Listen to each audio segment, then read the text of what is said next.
earlier period already learn about the pleiotropy. What is pleiotropy? हमने last period में topic देखा है pleiotropy. Pleiotropy is nothing but the when a single gene control two or more than two character is known as pleiotropy. मतलब single gene कैसे दो या दो से ज़्यादा कैरेक्टर कंट्रोल करता है, अर्लियर पीरियड में हमने देखा है. उसका एक एग्जांपल भी लिया था, sickle cell anaemia. Sickle cell एक एनीमिया एक एग्जांपल लिया था. Then in next period we will discuss next topic, that is the chromosomal theory of inheritance. अब क्रोमोसोम theory of inheritance क्या है? मतलब मेंडल ने जो वर्क किया है यहाँ पे inheritance of trait from one generation to another generation, इसी थ्योरी में हम पढ़ेंगे अब यहाँ.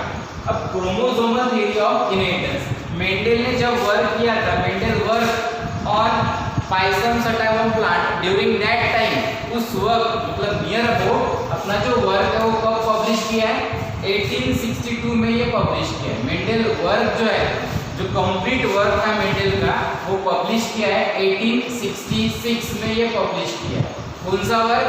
Inheritance of trait, how character inherit from one generation to another generation.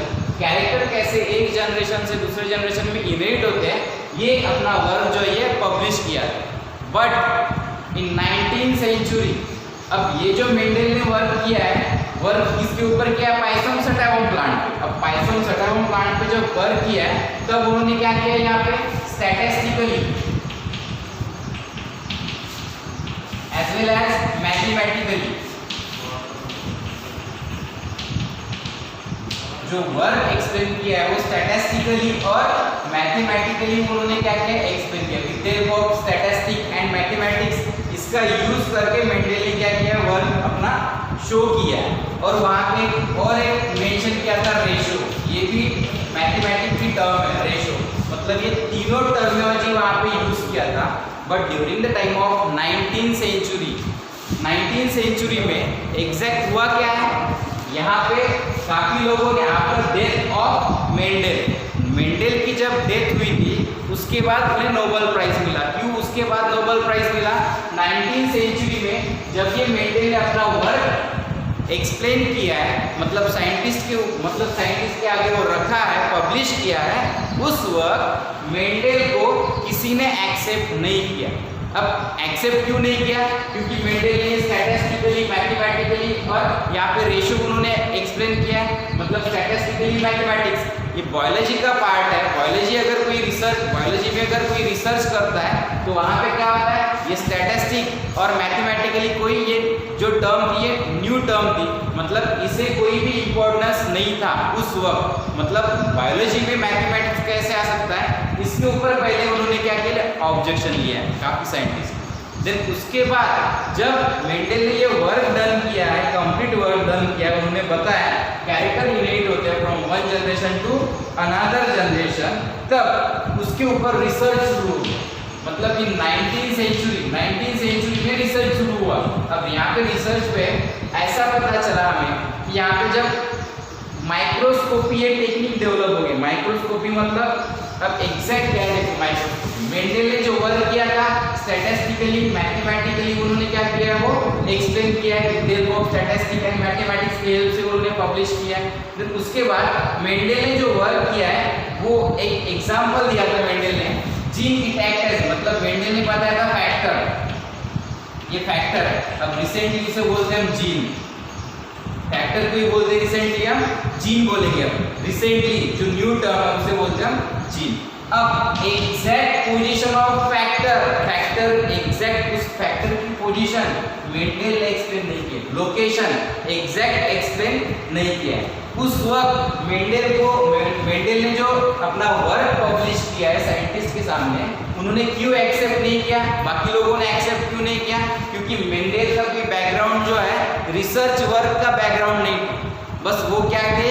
Gardening में एक गार्डन, मतलब यहाँ पे चर्च के सामने जो गार्डन था, उस गार्डन में गार्डनिंग प्रोसेस करते थे. उनके पिताजी जो है, उनकी हैबिट जो थी, उसके ऊपर उन्होंने वर्क किया है. लेकिन यहाँ पे उनका रिसर्चर ओरिएंटेड बैकग्राउंड नहीं था, इसी वजह से काफ़ी साइंटिस्ट ने उन्होंने एक्सेप्ट नहीं किया. But after some time 19th century जब माइक्रोस्कोपी ये टेक्निक डेवलप होगी, मतलब माइक्रोस्कोपी मतलब माइक्रोस्कोप पता चला। माइक्रोस्कोप क्या है? ये माइक्रोस्कोप, उसमें रिजोल्यूशन मतलब जैसे जैसे माइक्रोस्कोप में मैग्निफिकेशन बढ़ते गया उस वक्त ये मेंडेल ने जो बताया गया था वो उस वर्क के ऊपर काफी साइंटिस्ट ने क्या किया है, माइक्रोस्कोपी डेवलप होने के बाद काफी साइंटिस्ट ने मेंडेल का वर्क ऑब्जर्व करने के लिए काफी साइंटिस्ट ने क्या किया है, यहाँ पे रिसर्च शुरू किया। अब जब रिसर्च शुरू किया है तब वहां पे 3 साइंटिस्ट जो मेंडेल ने वर्क किया है, पहले एक्सेप्ट नहीं किया गया था। क्यों एक्सेप्ट नहीं किया गया था?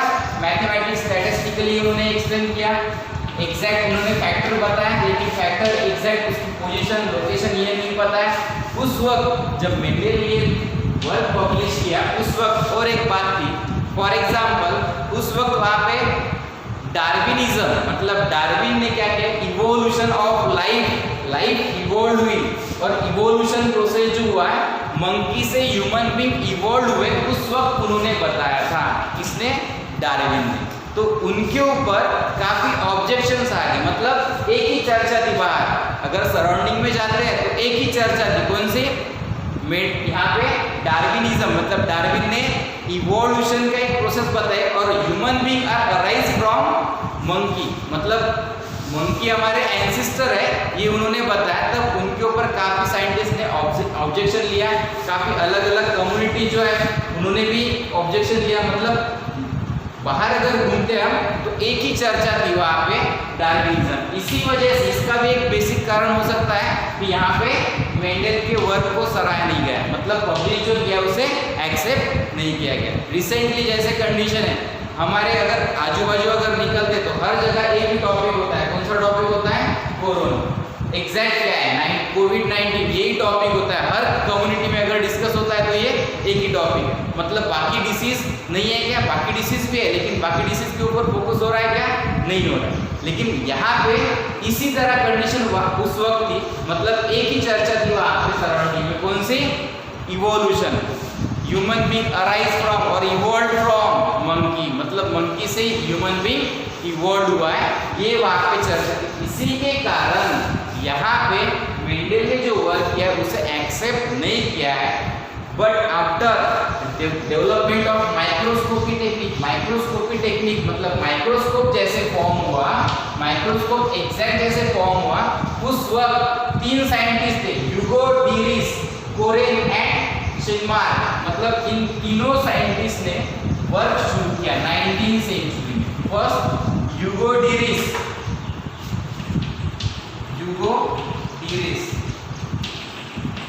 एक scientist, then second Correns, then third शिनमार। इन तीनों साइंटिस्ट ने इसके ऊपर फोकस किया है। जो पब्लिश किया है वर्क किसने? मेंडेल ने जो वर्क पब्लिश किया है 1866 में, उसके ऊपर उन्होंने वर्क शुरू किया। कब? जब डेवलपमेंट किसकी हुई थी? माइक्रोस्कोपी, ये टेक्निक डेवलप हो गई। मतलब माइक्रोस्कोप मैग्निफिकेशन बढ़ गया, मतलब कोई भी सेल का स्ट्रक्चर अगर हम ऑब्जर्व करते हैं, सेल के अंदर क्या है, न्यूक्लियस के अंदर क्या है, ये जब हम ऑब्जर्व करते हैं मतलब उसे मैग्नीफाई करते हैं तभी वो ऑब्जर्व होता है। मतलब माइक्रोस्कोप जैसे फॉर्म हुआ और वहाँ पे उसका मैग्निफिकेशन बढ़ते गया माइक्रोस्कोप का, वैसे उसके ऊपर वर्क शुरू किया। तीनों साइंटिस्ट ने ह्यूगो डीरिस, देन कोरेन एंड शिनमार। इस तीनों साइंटिस्ट ने इसके ऊपर वर्क किया और वर्क करने के बाद उन्होंने एक कंक्लूजन निकाला। कंक्लूजन मतलब उसके ऊपर जो मेंडेल ने बताया था, मतलब माइक्रोस्कोपी जैसे डेवलप होगी, यहाँ पे सेल डिवीजन की प्रोसेस पता चली। सेल डिवीजन क्या है, सेल डिवीजन एग्जैक्ट कैसे होती है, ये पता चला। तब उन साइंटिस्ट ने मेंडेल का वर्क जो है वो ऑब्जर्व किया और ऑब्जर्व करने के बाद में कंक्लूजन दिया गया। मतलब तब यहाँ पे स्टार्ट किया मेंडेल ने, जब ये पब्लिश किया था तब उसे एक्सेप्ट नहीं किया था, लेकिन 19वीं सेंचुरी में माइक्रोस्कोपी मतलब सेल डिवीजन जब जैसे स्टार्ट हुआ, सेल डिवीजन जैसे पता चला, तब इन तीनों साइंटिस्ट ने मिलकर 19वीं सेंचुरी में यहाँ पे जो मेंडेल ने जो बताया था वो गलत है या सही है वो चेक करने के लिए यहाँ पे वर्क शुरू। उसके बाद नेक्स्ट इन तीनों साइंटिस्ट के बाद यहाँ पे सटॉन एंड बॉरिंग, इन दोनों साइंटिस्ट ने इसके ऊपर वर्क शुरू किया। अब सटॉन एंड बॉरिंग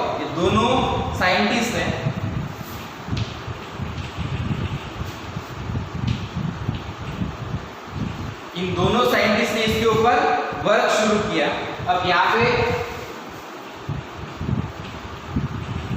इन दोनों साइंटिस्ट ने वर्क शुरू किया। अब इनका वर्क कौन सा वर्क था? Chromosomal theory. मतलब क्रोमोसोमल थ्योरी किस वे से होती है, क्रोमोसोम क्या है, क्रोमोसोमल थ्योरी क्या है, ये दोनों साइंटिस्ट ने पब्लिश किया। क्रोमोसोमल थ्योरी मतलब chromosomal theory publish by this two scientist.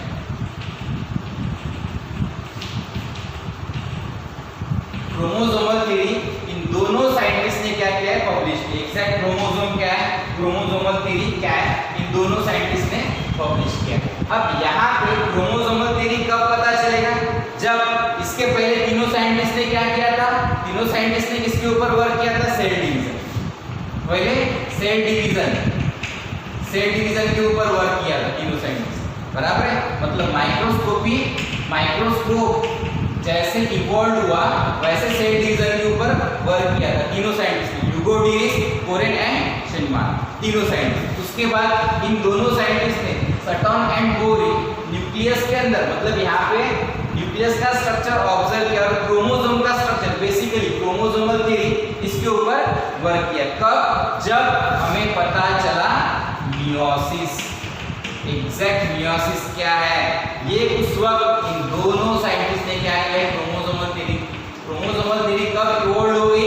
जब मियोसिस पता था, मतलब मियोसिस क्या होता है ये पता चला, तब क्रोमोसोमल थ्योरी के ऊपर इवोल्यूशन, मतलब क्रोमोसोमल थ्योरी पब्लिश हुई, मतलब क्रोमोसोमल थ्योरी के ऊपर वर्क हुआ। मतलब एग्जैक्ट जीन क्या है, फैक्टर क्या है, उसका रिलेशन तब वहां पे पता चला। मतलब that theory based on the observation of chromosomal theory of inheritance. मतलब ये जो है इसके बेसिस पे जो मेंडल का वर्क प्रॉपर है या नहीं है, किसके ऊपर है? क्रोमोसोमल थ्योरी ऑफ इनहेरिटेंस, इसके ऊपर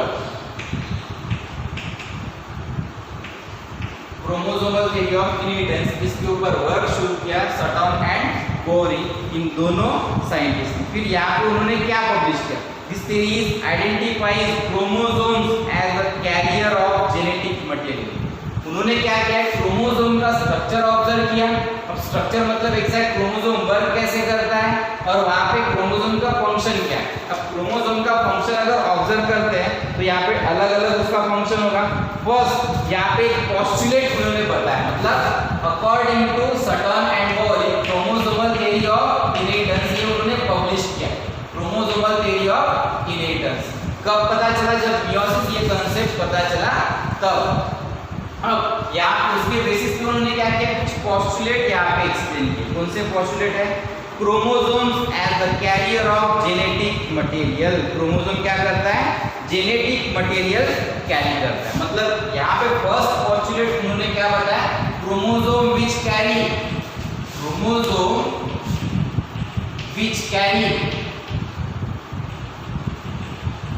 जेनेटिक मटेरियल।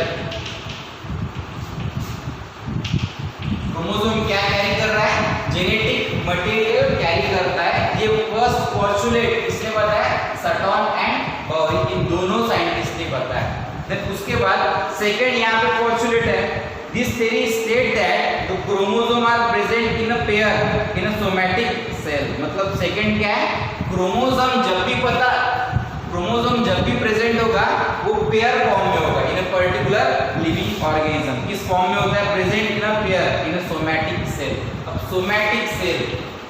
सोमैटिक और वेजिटेटिव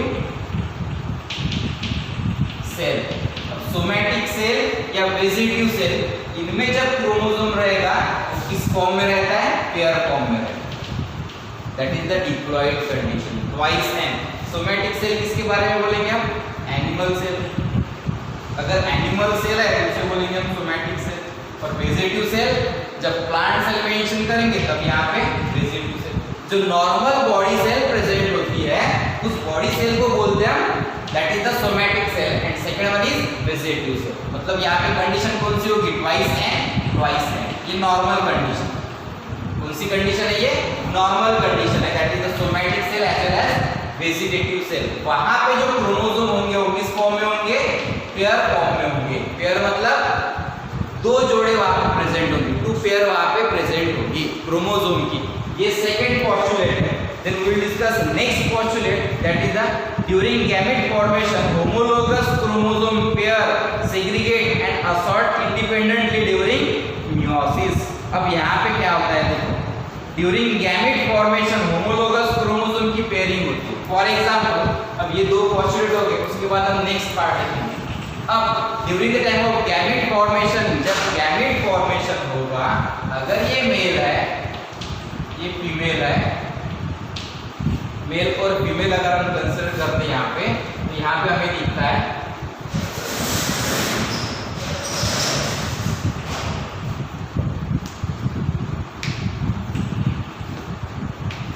मेल कंसीडर करेंगे, ये फीमेल कंसीडर करेंगे. और मेल और फीमेल यहाँ पे क्या होता है मेल में. अब ह्यूमन बीइंग में अगर हमें एग्जांपल पता है, मेल में कितने गैमेट्स होते हैं, कितने क्रोमोसोम्स होते हैं, यहाँ पे ट्वाइस एन कंडीशन होती है मेल में. फीमेल में भी ट्वाइस एन कंडीशन होती है. मतलब यहाँ पे कितने क्रोमोसोम होंगे, यहाँ पे 46 क्रोमोसोम होते हैं मेल में. विजिट यहाँ पे सोमैटिक सेल में यहाँ पे भी 46 क्रोमोसोम होते हैं. That condition is known as twice n. इसे भी हम क्या कह सकते हैं, twice n, which represent symbol twice n recent. लेकिन अब उसके बाद जब गैमेट फॉर्मेशन होता है, अब यहाँ पे क्या होगा, मेल में मियोसिस होगा, यहाँ पे मियोसिस, फीमेल में भी मियोसिस होगा. ये मियोसिस के बाद ये इन्होंने सटर्न एंड डोरी ने एक्सप्लेन किया.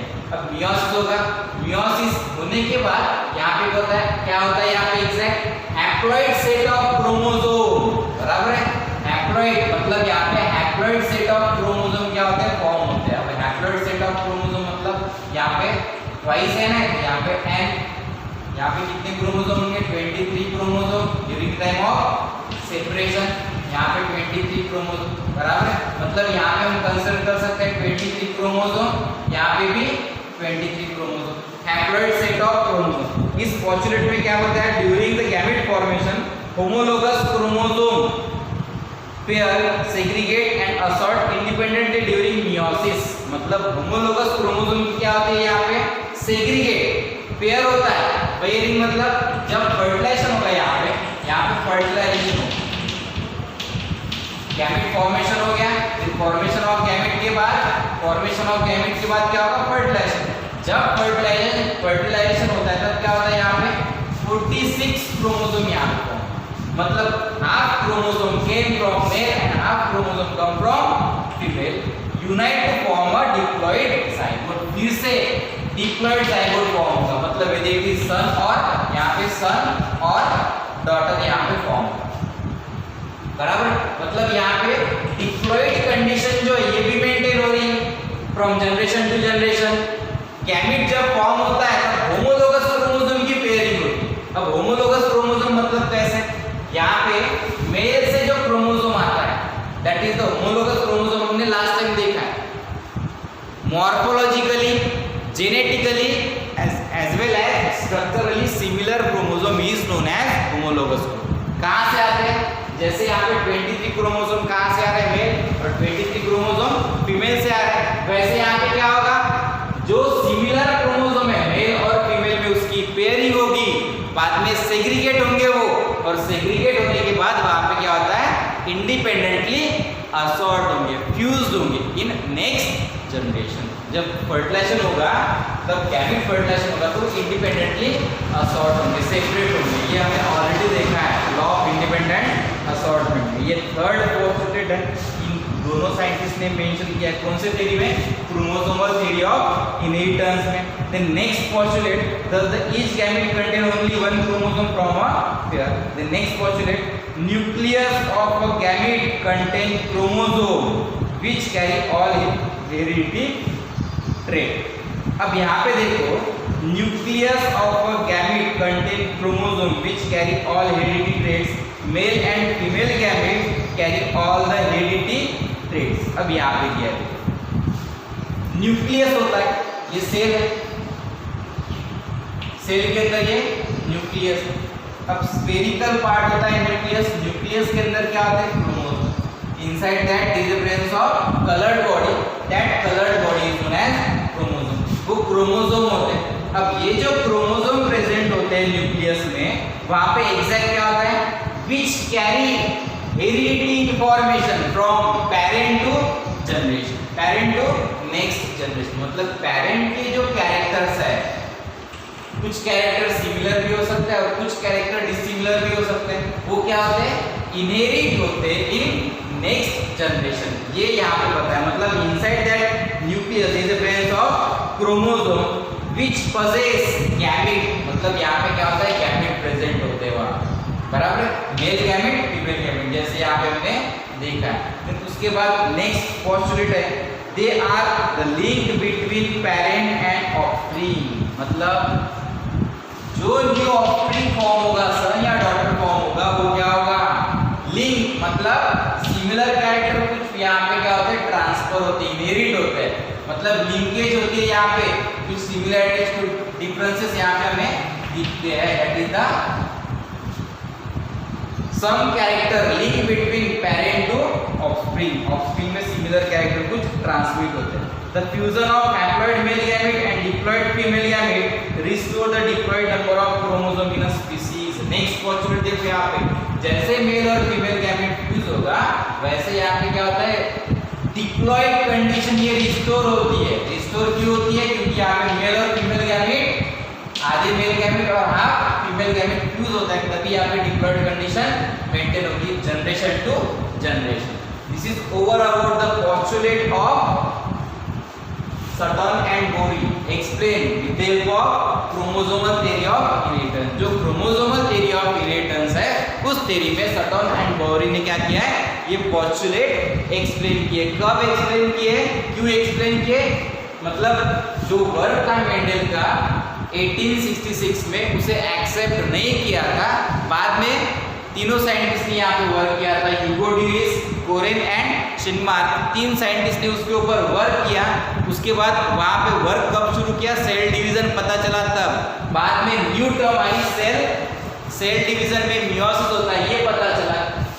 सुटन और बोरी ने क्या किया, यहाँ पे उसके ऊपर एक्सप्लेन किया और वहाँ पे कुछ पोस्टुलेट बनाया। किसके बेसिस पे, according to chromosomal basis of inheritance, chromosomal basis of inheritance के बेसिस पे यहाँ पे उन्होंने कुछ पोस्टुलेट बनाया। Then we will discuss next part, that is the structure of chromosome. अब क्रोमोसोम क्या है, एग्जैक्ट क्रोमोसोम क्या है। अब ये क्रोमोसोम धीरे धीरे यहाँ पे इवोल्यूशन होता गया और वहाँ पे साइंटिस्ट, टेक्नोलॉजी डेवलप होते गई और साइंटिस्ट ने उसके ऊपर वर्क शुरू किया। अब यहाँ पे क्या होता है, chromosome, structure of chromosome. Exact chromosome क्या है ये बताया। Chromosome is nothing but the, chroma means coloured and soma मतलब बॉडी, यहाँ पे कलर्ड बॉडी प्रेजेंट हुई, मतलब सोमा मतलब body. That chromosome are present inside the nucleus. अगर ये सेल है, सेल के अंदर ये न्यूक्लियस है, इस न्यूक्लियस के अंदर क्या प्रेजेंट होगा, कलर्ड बॉडी प्रेजेंट होगी। That coloured body is known as chromosome. Chroma मतलब कलर्ड, सोमा मतलब body, coloured body present inside the nucleus, that is known as chromosome. अब क्रोमोसोम का स्ट्रक्चर क्या है, एग्जैक्ट किसने बताया ये first time. That term chromosome was first time explain by the W. Waldeyer in 1888। अब यहाँ पे वाल्डियर नाम के साइंटिस्ट, वाल्डियर नाम के साइंटिस्ट ने क्या किया, ये फर्स्ट टाइम एक्सप्लेन किया। अब एक्सप्लेन कैसे किया,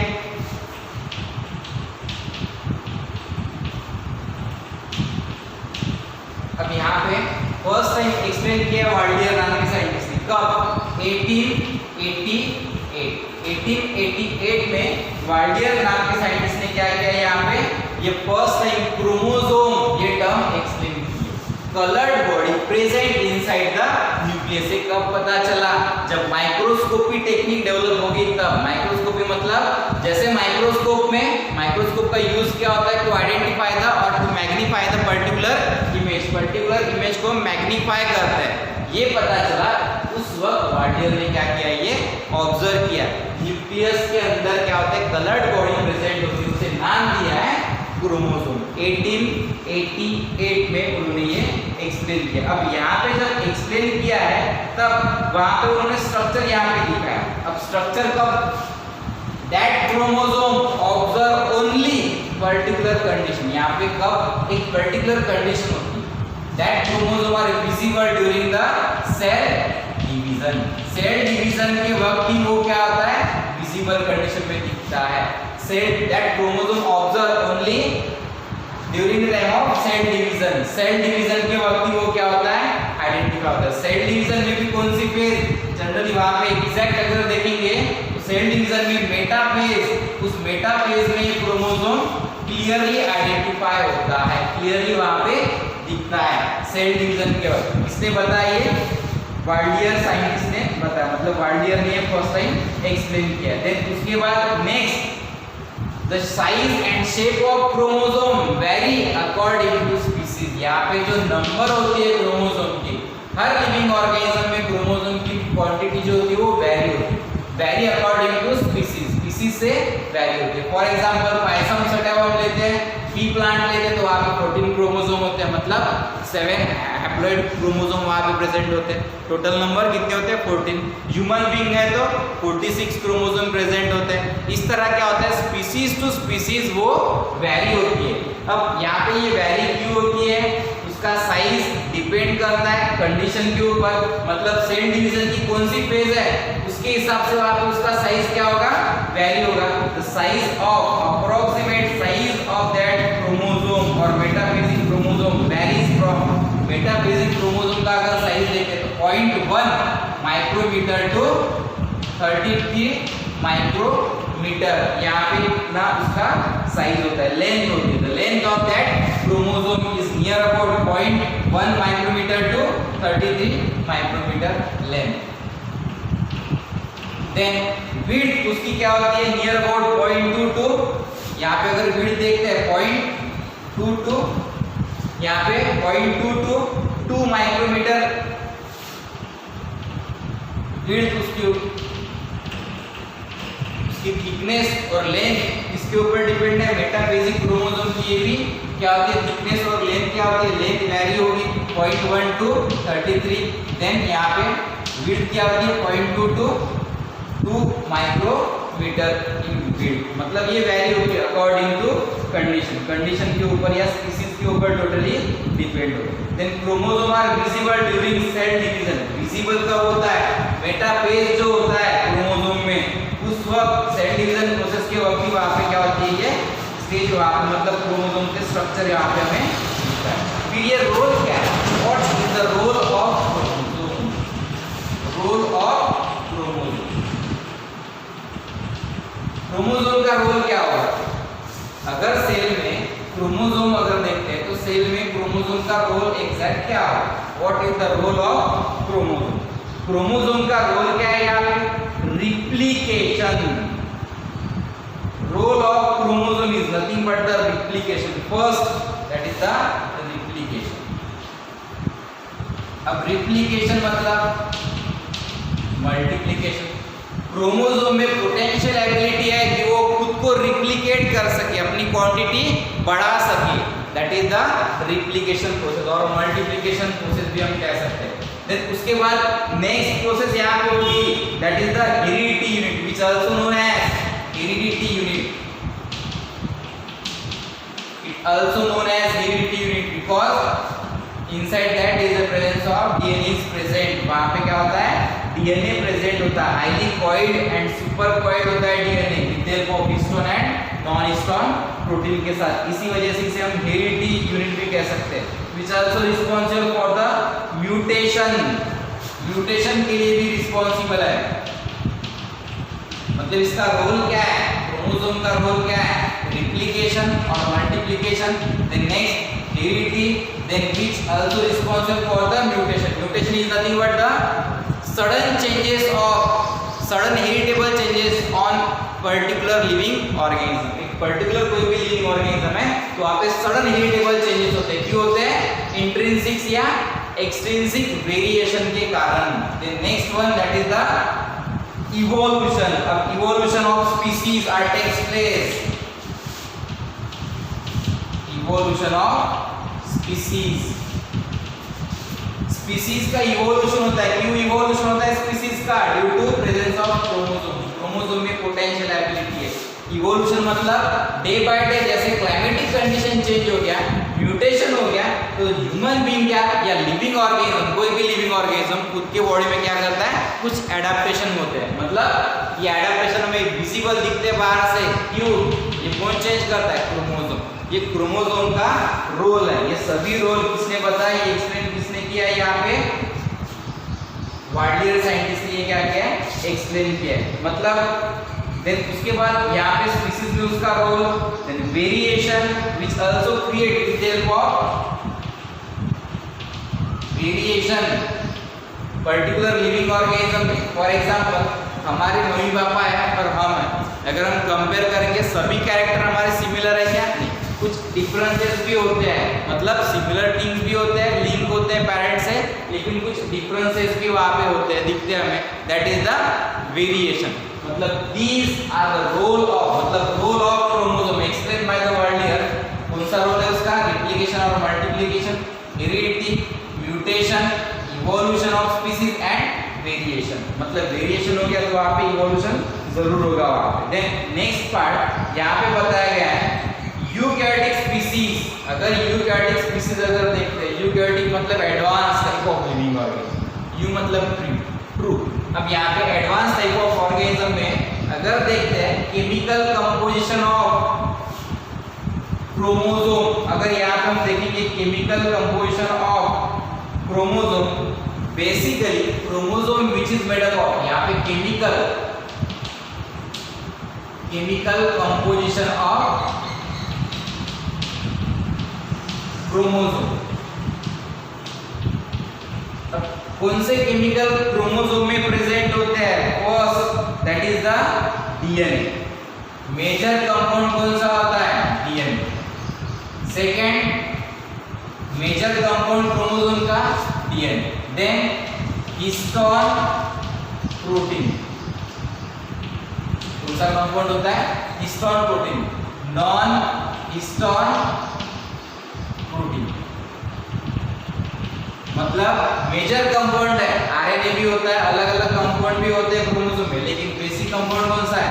DNA, histone protein and non histone protein. These are the basic component of DNA. DNA का these are the basic component of chromosome. ये क्रोमोसोम का ये बेसिक कंपोनेंट। अब उसके बाद उस क्रोमोसोम का फंक्शन क्या है? Exact function of chromosome which carry chromosome carry genetic information from one generation to another generation। मतलब यहाँ पे हम बोल सकते हैं heredity, which carry heredity from generation to generation। This is over about the chromosome। किसने एक्सप्लेन किया है? ये फर्स्ट टाइम ऑब्जर्व किसने किया है? वाल्डियर ने 1888 में एक्सप्लेन किया, और यहाँ पे कुछ एक्सप्लेनेशन भी वहाँ पे मेंशन किया है। उसके बाद नंबर ऑफ क्रोमोसोम। अब नंबर ऑफ क्रोमोसोम क्या है? क्रोमोसोम की क्वांटिटी पर्टिकुलर लिविंग ऑर्गेनिज्म में। अब एग्जैक्ट क्या है लिविंग ऑर्गेनिज्म में क्रोमोसोम की क्वांटिटी कितनी होगी?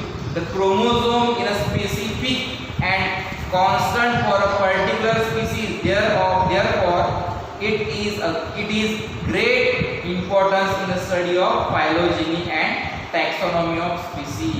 मतलब यहाँ पे number of chromosome vary species to species, मतलब क्रोमोसोम की क्वांटिटी, ये जो क्रोमोसोम है इसकी क्वांटिटी स्पीसीज टू स्पीसीज, ये क्या होती है? वैरी होती है। स्पीसीज टू स्पीसीज ये वैरी होती है, बराबर है। अगर ये वैरी होती है स्पीसीज टू स्पीसीज, तो वहां पे exact number of chromosome which responsible for the transmission of character. अब यहाँ पे ये स्पीसीज से स्पीसीज टू स्पीसीज वैरी होती है, that is the great importance for the two study phylogeny, that also which responsible for the taxonomy, which help for the phylogeny and taxonomy. मतलब ये अगर स्पीसीज टू स्पीसीज वैरी होती है तो which help for the phylogeny. Then what is phylogeny? Phylogeny क्या होता है? Evolutionary history, how human being evolved, human being और many other living organism evolved from one organism previous organism. कैसे living organism evolve हुए हैं that is the evolutionary history या phylogeny history हम कह सकते हैं उसे। देन टैक्सोनॉमी, एक्सटर्नल अपीयरेंस, बाहर से अगर कोई प्लांट का स्ट्रक्चर देखते हैं तो टैक्सोनॉमी बोलते हैं हम, स्टडी, बाहर से अगर स्ट्रक्चर स्टडी करते हैं तो। फिर उसके बाद the term ploidy speak for the degree of repetition of primary basic number of chromosome. अब इसके बेसिस पे अब नेक्स्ट पार्ट देखेंगे, क्रोमोसोम के बारे में हम नेक्स्ट पार्ट देखेंगे। देखो यहाँ अब प्लॉइडी क्या है, एग्जैक्ट प्लॉइडी है क्या, ये व्हाट इज प्लॉइडी, ये प्लॉइडी कंडीशन है क्या, ये हम देखने वाले हैं। अब यहाँ पे अगर प्लॉइडी देखते हैं हम तो यहाँ पे प्लॉइडी का मीनिंग क्या होगा, what is ploidy, what is ploidy, ploidy क्या है। अब प्लॉइडी अगर देखेंगे तो यहाँ पे प्लॉइडी को मेंशन करेंगे, that is the set of chromosome. What is ploidy, ploidy is nothing but the set of chromosome. अब प्लॉइडी का मीनिंग क्या होता है, how many sets of chromosome. For example आपको ये पता है ह्यूमन बीइंग में कितने क्रोमोसोम होते हैं, इन ह्यूमन बीइंग यहाँ पे कितने क्रोमोसोम होते हैं, मेल हो या फीमेल, यहाँ पे कितने क्रोमोसोम है, मेल में कितने क्रोमोसोम प्रेजेंट होंगे, यहाँ पे अगर मेल कंसीडर करें तो 46 क्रोमोसोम, बराबर, फीमेल कंसीडर करें तो वहाँ पे 46 chromosome.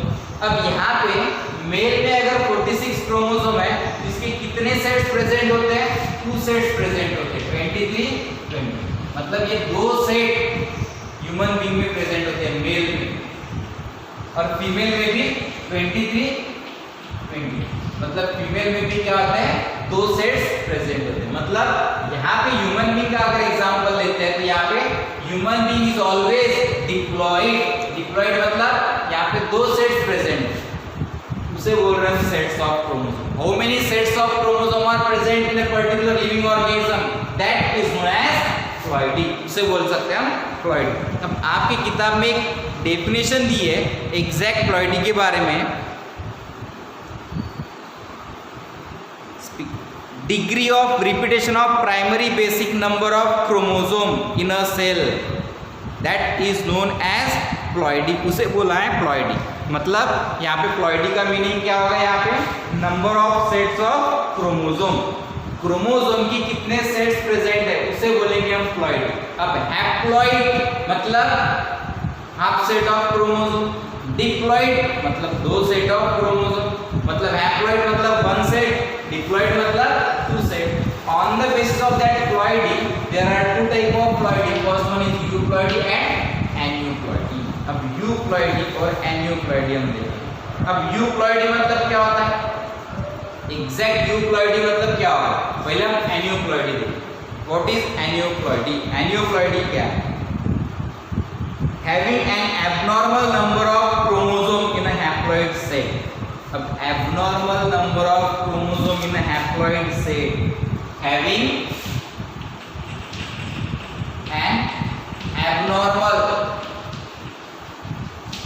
set of, having an abnormal number of chromosome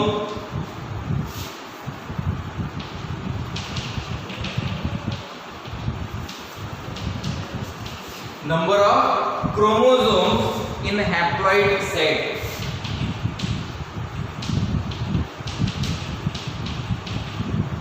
haploid जो सेट है उसमें abnormal number of chromosome, abnormal मतलब एग्जैक्ट इसका मीनिंग क्या होगा हम देखेंगे।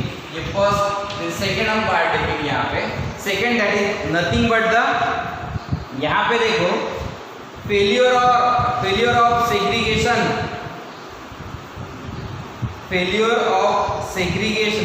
ऑफ सेग्रीगेशन ऑफ क्रोमोसोम और क्रोमैटिड्स ड्यूरिंग सेल डिवीजन। अब failure of segregation of chromosome और chromatids, failure of segregation of chromatids कब सेग्रीगेट होता है, क्रोमोसोम कब सेग्रीगेट होता है, failure of segregation of chromatids during cell division. अब सेल डिवीजन जो होता है तब ये during cell division, cell division के क्रोमैटिड्स जो होते हैं वो सेग्रीगेट नहीं होते प्रॉपर वे से, इसलिए यहाँ पे बोला है cycle result in the gain और loss of chromosome. Cycle result in the gain और लॉस ऑफ क्रोमोसोम। अब यहाँ पे दोनों स्टेटमेंट देखिए। अब स्टेटमेंट क्या है एग्जैक्ट, यहाँ पे स्टेटमेंट अगर देखते हैं, having an abnormal number of chromosomes, abnormal number of chromosome in haploid set बोला यार। देन उसके बाद failure of segregation of chromatids during cell division, cycle result in the gain और लॉस ऑफ क्रोमोसोम। सबसे important यहाँ पे word है gain और लॉस ऑफ क्रोमोसोम। मतलब यहाँ पे एनियोप्लॉइडी अगर देखते हैं, गेन और लॉस ऑफ क्रोमोसोम, यहाँ पे क्रोमोसोम गेन होगा, प्लस होगा, या नेक्स्ट टाइम यहाँ पे माइनस भी हो सकता है, मतलब लॉस भी हो सकता है और माइनस भी हो सकता है। अब यहाँ पे हम देखेंगे नेक्स्ट पार्ट देखिए आप, अब किस वे से ये एनियोप्लॉइडी एग्जांपल एक्सप्लेन करेंगे। गेन और लॉस ऑफ क्रोमोसोम, ये बात हमें याद रखना है, इसका मीनिंग क्या होता है ये हम देखेंगे। देखिए अब देखो यहाँ पे 46 क्रोमोसोम मेल में होते हैं, 46 क्रोमोसोम फीमेल में होते हैं। अगर यहाँ पे हम कंसिडर करेंगे, यहाँ पे देखो एक एग्जांपल ले रहे हैं। अब पेरेंटल, ये पेरेंटल जनरेशन, पेरेंट है यहाँ। अब पेरेंट में क्या होता है, डिप्लॉयड कंडीशन, ये क्रोमोसोम, ये यहाँ पर हम क्रोमोसोम मेंशन करेंगे, ये क्रोमोसोम।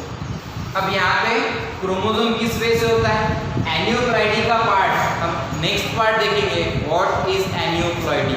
ये एनियोप्लॉइडी एग्जैक्ट क्या है या प्लॉइडी लेवल, ये जो पार्ट है ये हम नेक्स्ट टाइम देखेंगे। That is the aneuploidy is nothing but the loss और गेन ऑफ क्रोमोसोम। मतलब यहाँ पे क्रोमोसोम एक तो लॉस होगा नहीं तो गेन होगा। अब ये पार्ट जो है हम नेक्स्ट टाइम हम ऑब्जर्व करेंगे नेक्स्ट पीरियड।